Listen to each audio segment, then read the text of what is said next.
It was just past 3 in the morning when Lucas Bennett, a billionaire who had long mastered the art of control, found himself wandering the silent halls of his sprawling mansion. The house was enormous, too enormous for a single man who had spent the day in back-to-back meetings across multiple time zones.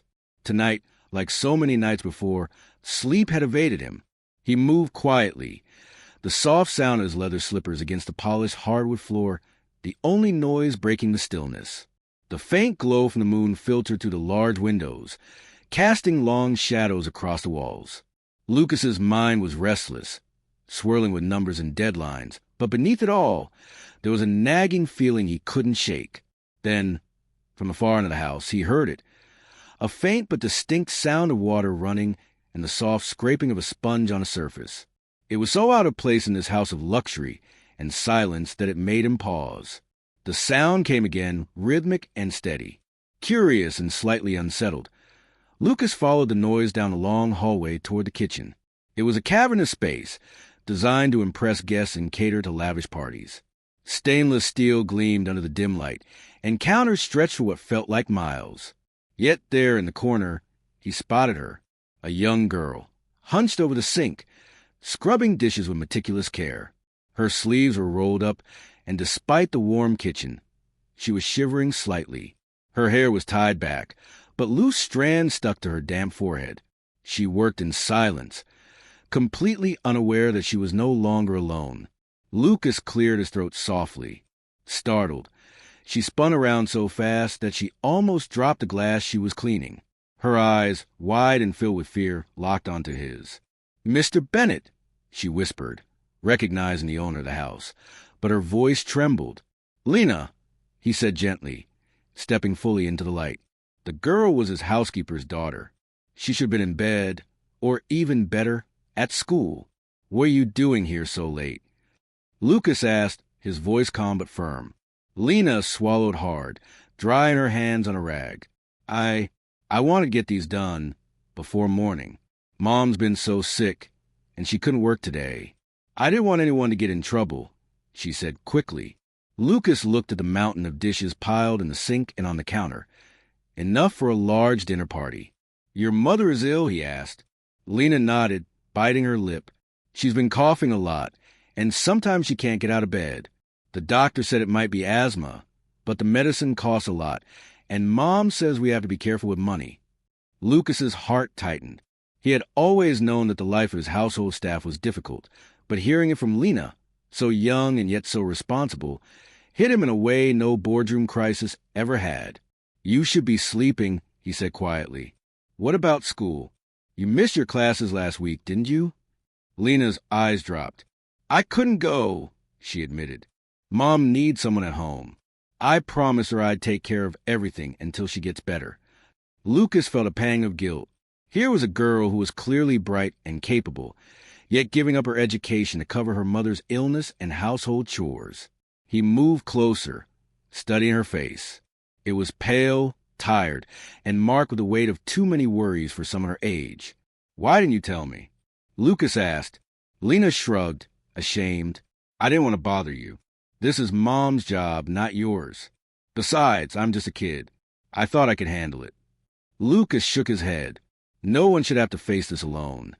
He glanced at her worn backpack, resting against a nearby cabinet. It looked out of place here, full of books and papers, a silent testament to the life she was missing. Then his eyes caught on a small ribbon attached to the strap, a medal of honor from her school. "Lena, what school do you go to?"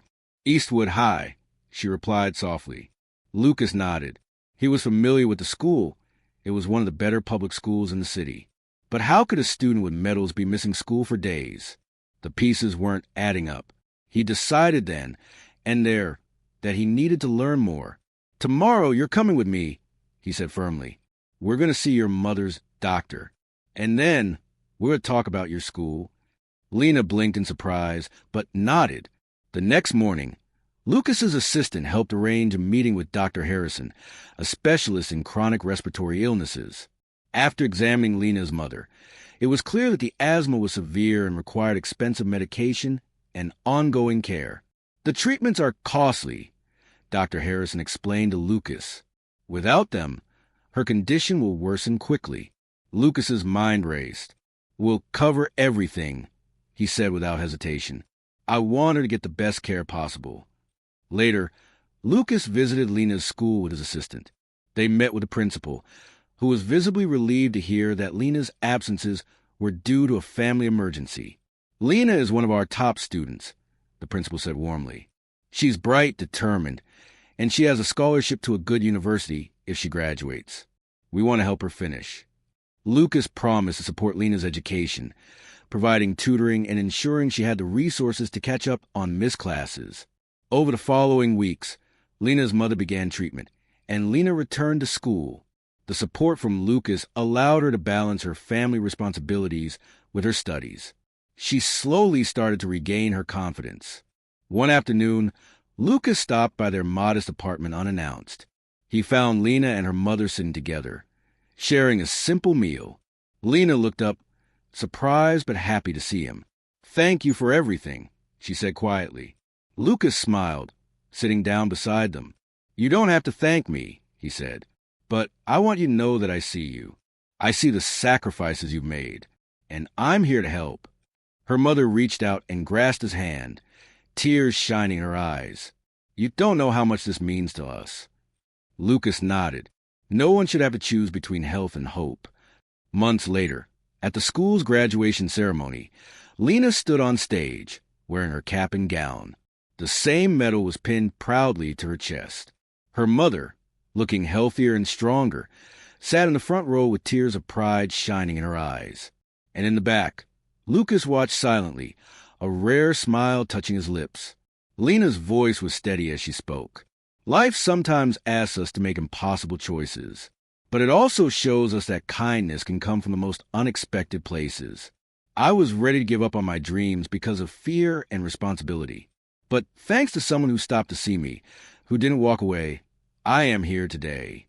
She paused, looking at the crowd. And I promise I will pay that kindness forward, because no one should ever have to face their battles alone. The applause was thunderous. Lucas left the ceremony quietly, feeling a profound sense of peace he hadn't known in years. In that moment, he understood that true success wasn't measured by wealth or power, but by the lives we touch and the hope we give. And for Lena and her mother, a future once lost was now shining brightly ahead. Thank you for watching Classic Stories. Don't forget to like, comment, and subscribe for more stories that remind us how powerful compassion truly is.